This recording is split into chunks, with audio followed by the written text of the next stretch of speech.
Tu veux faire un high five à une créature marine? Eh bien, lève ta nageoire, ou plutôt ta main, pour le poisson à main rouge de Tasmanie. Ce poisson ne nage pas, il marche. Il utilise ses mains en forme de nageoire pour se promener sur le fond de l'océan, et il est très souvent dérangé par les nageurs et les bateaux.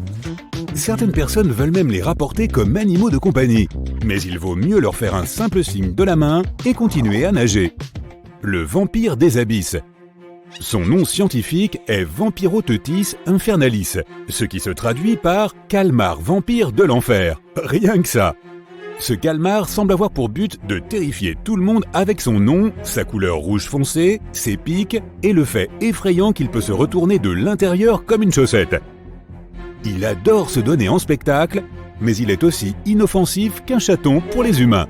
C'est comme si Dracula te faisait peur, mais qu'il n'avait pas de croc pour sucer le sang. Le vampire des abysses se nourrit de particules alimentaires provenant de plantes et de matières animales flottant près de la surface de l'océan. Comme ce n'est pas un prédateur, il a besoin d'une stratégie défensive efficace. Et son apparence vampirique est conçue pour éloigner les grosses créatures qui veulent le manger. Se rétracter est aussi un mécanisme défensif car les zones hérissées de la peau intérieure sont plus intimidantes. Il expulse également une substance qui n'a pas de couleur mais qui est remplie de particules bioluminescentes pour distraire les prédateurs. Le marsouin du Pacifique. Partir en croisière au large des côtes du Mexique semble être la recette des vacances parfaite. Le soleil, l'eau turquoise, la créature marine la plus menacée. Attends, quoi ? Le marsouin du Pacifique n'est pas dangereux, mais ne t'attends pas à ce qu'il reste dans les parages pour dire bonjour ou signer des autographes. Il est incroyablement timide. Cette petite vache, qui est la signification de son nom en espagnol, vaquita, est un minuscule mammifère marin. Avec ses marques noires autour des yeux, elle ressemble plutôt à un panda des mers. En voir un est une chance. Ils sont au bord de l'extinction, surtout parce qu'ils se prennent accidentellement dans les filets de pêche. On estime qu'il n'en reste que 10 à l'état sauvage. Le dragon bleu. Cette petite créature a l'air de sortir d'un film fantastique pour enfants. Il s'agit du Glaucus atlantique, appelé aussi dragon bleu ou hirondelle de mer, que l'on peut trouver dans les océans Atlantique, Pacifique et Indien. C'est une sorte de mollusque et il ne mesure que 3 cm de long. Ce que tu crois être son dos est en fait le ventre brillant du mollusque. Il flotte régulièrement sur le dos pour que ses couleurs bleues l'aident à se camoufler dans les vagues. Le dragon bleu n'est pas seulement joli, il est aussi intelligent. Il se nourrit généralement de la galère portugaise, également connue sous le nom de physalie. Le dragon bleu stocke les cellules urticantes de cette dernière pour les utiliser plus tard. En quelque sorte, il vole ainsi ses mécanismes défensifs. Lorsque le dragon bleu est menacé, il libère les cellules urticantes qu'il a stockées et les dirige vers l'ennemi pour le piquer avec une puissance supérieure à celle de la physalie. Comme il peut stocker une énorme quantité de cellules urticantes, il peut être une menace pour les humains.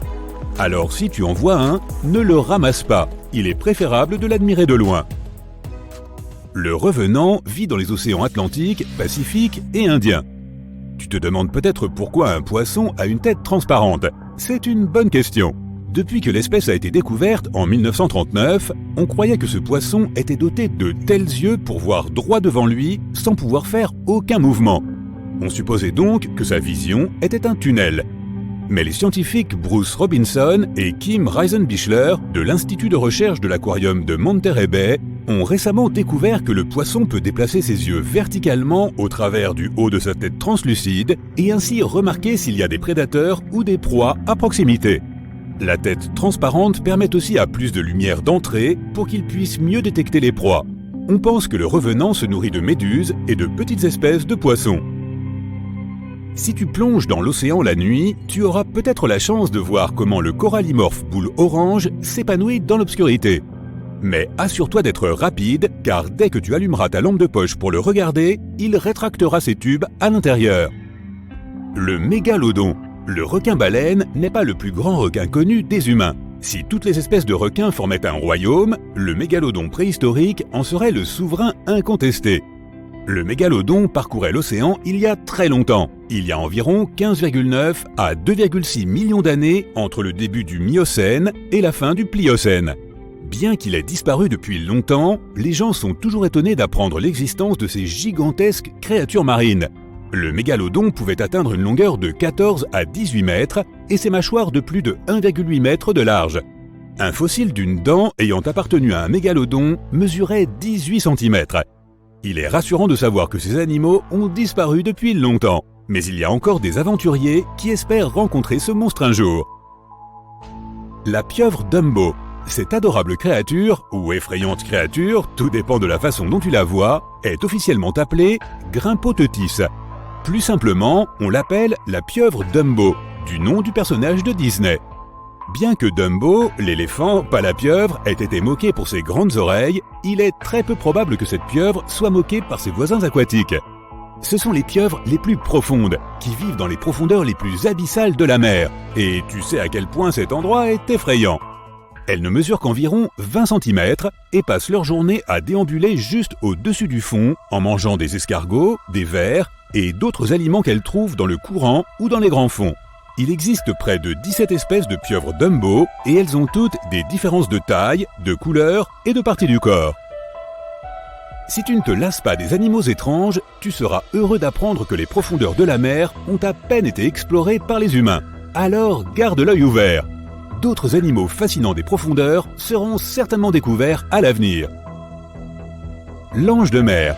Ces créatures marines ont l'air plutôt mignonnes, mais leur régime alimentaire, lui, ne l'est pas. Leur nourriture préférée sont les papillons de mer. Ils leur tendent des pièges à mucus et les attendent pour les prendre en embuscade. La crevette anémone squat. Cette crevette est minuscule, elle ne mesure que 1,3 cm de long. Elle est aussi connue sous le nom de crevette danseuse à cause de son comportement particulier. Lorsqu'elle est agitée, elle soulève son derrière au-dessus de sa tête et fait une petite danse. Les plongeurs disent aussi qu'elle saute volontiers sur leurs mains et les nettoie. Le crabe de cocotier. Ce crustacé peut sembler assez effrayant, surtout lorsque le soleil se couche. Les crabes de cocotier adultes mesurent environ 90 cm de long. Ils ressemblent à des Bernard l'ermite qu'on aurait laissé grandir. Leur nourriture préférée est la noix de coco, mais ils peuvent aussi chasser des lézards et même de grands oiseaux. L'avocette ruban. L'avocette ruban est une créature mince et longue qui reste un mystère pour les scientifiques marins.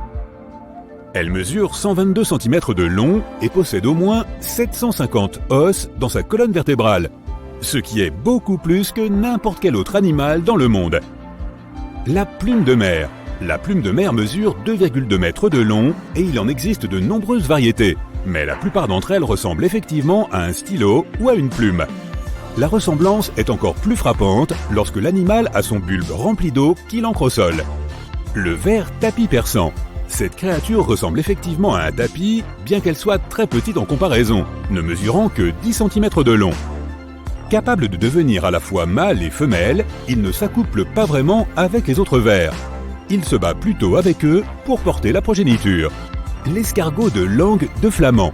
Les touristes aiment ces escargots extraordinaires pour leur jolie couleur, pensant qu'il s'agit d'un coquillage. Mais en réalité, le coquillage est assez terne et caché sous des tissus mous colorés.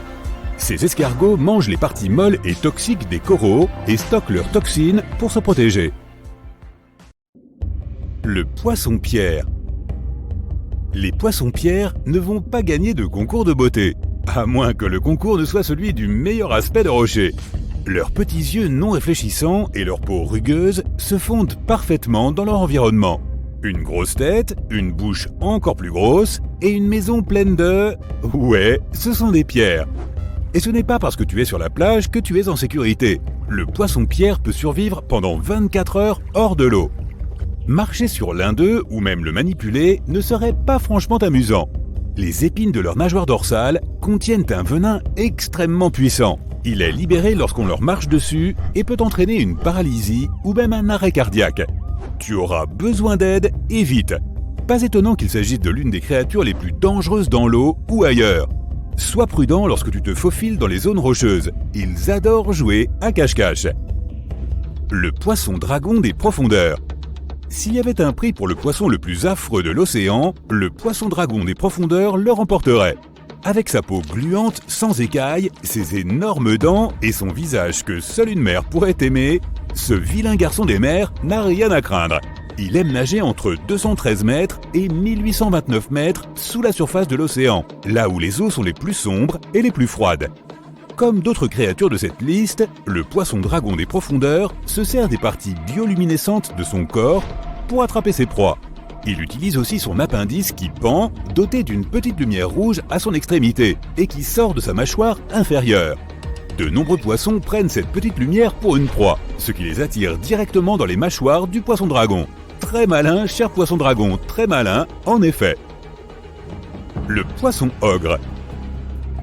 La fosse des Mariannes est une fosse sous-marine d'une profondeur de 10 668 mètres, soit près de 11 km sous la surface de l'océan. Laisse-toi couler. Les scientifiques savent que la fosse des Mariannes existe, mais c'est l'un des endroits les moins explorés de la planète. C'est aussi la zone la plus profonde des océans sur Terre. Et bien que de nombreuses créatures n'aient probablement pas encore été vues par l'homme, les scientifiques ont eu l'effrayant plaisir de faire connaissance avec le poisson ogre. Le poisson ogre porte bien son nom, il suffit de regarder cette chose. Ce poisson est carnivore et se nourrit d'à peu près tout ce qu'il peut trouver et qui se retrouve dans sa bouche muni de dents pointues. Ces poissons comptent sur leur chimioréception par contact pour trouver leur proie. En d'autres termes, ils peuvent sentir les résidus chimiques provenant d'autres organismes vivants dans les eaux profondes. En effet, ils ne possèdent pas de cellules productrices de lumière sur leur corps, contrairement à de nombreux autres poissons des profondeurs. En plus, il fait plutôt sombre là-bas, alors tout ce qui croise leur chemin, ils le dévorent. Bien qu'ils aient l'air effrayants, ils ne constituent pas une menace pour les humains.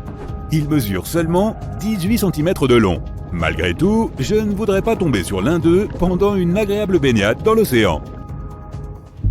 Le Dunkleosteus. Curieusement, ce poisson préhistorique surnommé le T-Rex des mers n'avait pas de dents. Celles-ci étaient remplacées par des plaques osseuses qui lui permettaient d'avoir la morsure la plus forte parmi les autres monstres de sa taille. Le requin lutin. Si tu pensais que les films sur les requins étaient effrayants, la prochaine créature des profondeurs te fera jurer de ne plus jamais faire de plongeon dans l'océan. Cependant, il vit à 914 mètres sous l'eau et tu ne le verras probablement jamais face à face. Le requin gobelin ressemble à un croisement entre un requin et une créature issue de ton pire cauchemar. Ces requins sont dotés d'un museau proéminent en forme d'épée et d'une mâchoire qui s'avance pour s'adapter. Contrairement aux autres requins qui ont plutôt une teinte grise, cette chose effrayante n'est pas très jolie en rose. En dehors de leur comportement effrayant, que savent vraiment les scientifiques sur le requin lutin ? Eh bien, pas grand-chose, si ce n'est qu'il peut atteindre 5 mètres de long. On dirait qu'il y a encore beaucoup à apprendre sur ces gars-là, si tu oses te lancer. Au fait, tu savais que les requins ne dorment pas ? De nombreuses espèces doivent faire circuler l'eau à travers leurs branchies pour obtenir de l'oxygène. Ils ne peuvent donc pas tomber dans un sommeil profond comme nous le faisons. C'est pourquoi ils restent à moitié éveillés pendant leur repos. En général, les requins ne ferment même pas les yeux. Le scalet féroce. Ce requin est une horreur vivante, avec des dents inférieures grandes et pointues, tandis que les supérieures sont beaucoup plus petites. Lorsque ses dents tombent, le requin les mange pour obtenir son niveau de calcium. Une solution plutôt intelligente pour un requin. Le requin lézard. Étudier le requin lézard, c'est comme regarder à travers un portail vers les temps préhistoriques. En effet, les scientifiques pensent que ces requins, qui ressemblent à des anguilles, n'ont pas beaucoup changé depuis que leurs ancêtres les plus anciens ont parcouru les eaux profondes, si bien qu'on les appelle parfois des fossiles vivants. La bouche de ces animaux est remplie de 25 terrifiantes rangées de dents pointues orientées vers l'arrière, 300 au total. Elles sont conçues pour saisir les proies et les tenir fermement afin qu'elles ne puissent pas s'échapper, selon les premières études sur le requin réalisées en 1884 et publiées dans le bulletin de l'Institut Essex. Heureusement pour les nageurs, ces bêtes vivent entre 119 mètres et 1280 mètres sous la surface de l'océan, de sorte qu'ils ne les rencontreront probablement jamais. Tout est dans le « probablement ». C'est probablement le pire cauchemar de tout dentiste. L'Astroscopus guttatus. Regarde ce petit bout de chou. L'Astroscopus guttatus n'est certainement pas une créature que l'on souhaite voir au fond de l'océan. Cette horrible créature cache son corps sous le sable et laisse son visage au-dessus pour attendre sa proie. Le requin tapi barbu. Voici un autre requin tapi dans notre liste. Il se couche au fond de la mer et attend patiemment le passage de sa proie. Le requin fantôme d'Australie. Le requin fantôme d'Australie n'est pas vraiment un requin, mais un poisson très osseux. C'est aussi un fossile vivant. Il n'a pas changé au cours des 400 derniers millions d'années. Crois-le ou non, les requins et les humains ont un ancêtre commun qui vivait il y a environ 440 millions d'années. Même si nous avons tous deux évolué à notre manière, il existe encore des signes de ce lien. Par exemple, le génome d'une chimère éléphant est très similaire à celui des humains. Le liopleurodon. Cette liste de créatures terrifiantes serait incomplète sans mentionner le terrifiant et préhistorique liopleurodon. Ce reptile marin carnivore existait au stade calovien du Jurassique moyen et régnait sur les eaux avec ses 2,7 mètres de long. Les scientifiques pensent que le liopleurodon vivait dans une fosse sous-marine profonde grâce à sa capacité à nager sur de longues distances et à ses 4 membres en forme de pagaie. S'ils n'étaient probablement pas capables de se propulser vers leur proie comme d'autres animaux de la région, ils parvenaient néanmoins à accélérer et à attaquer de manière absolument impitoyable et efficace. De plus, ils se servaient de leur long museau pour sentir leur proie, ce qui amène les scientifiques à penser qu'ils ne dépendaient pas de la vue pour chasser. Cela signifie qu'ils auraient pu survivre dans l'obscurité de la fosse des Mariannes. Il y a environ 150 millions d'années, le liopleurodon s'est éteint en raison de la concurrence pour les proies avec d'autres reptiles marins en plein essor. Et je pense que je parle au nom de tous lorsque je dis « merci mon Dieu pour cela ». Si l'on considère que les scientifiques n'ont exploré que 5% des fonds marins et qu'ils ont trouvé certaines des créatures marines les plus effrayantes que l'on puisse imaginer, on ne peut que rêver des autres animaux qui résident dans les eaux profondes. Il est peut-être préférable de les garder dans son imagination. Je me trompe? Le requin grande gueule. Ce requin est un filtreur et il est gentil avec les humains, bien que son énorme bouche puisse paraître assez menaçante.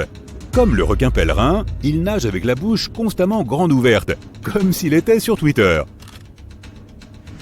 Le grand gousier pélican. Cette anguille des profondeurs a un ventre facilement distendu qui lui permet d'avaler des proies qui font 2 fois sa taille en une seule bouchée monstre. Elle a une mâchoire de forme très inhabituelle et peut atteindre une longueur de 61 à 91 cm. Tu vois cette grosse bûche près du fond de l'océan? C'est peut-être une partie d'un vieux navire, un trésor, de l'or, des diamants, je suis riche. En t'approchant, tu remarques quelque chose. Elle nage. Ce n'est pas un requin ou un dauphin, c'est un crocodile d'eau salée.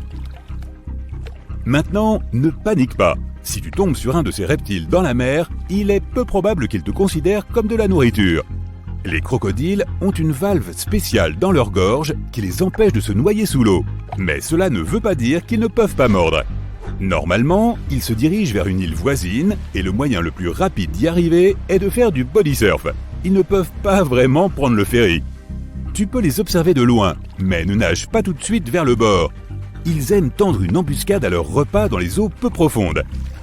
S'il y a un moment où je voudrais voir un grand requin blanc, c'est quand je plonge avec des crocodiles. Ils acceptent volontiers un repas de la taille d'un crocodile si tu sais les motiver correctement.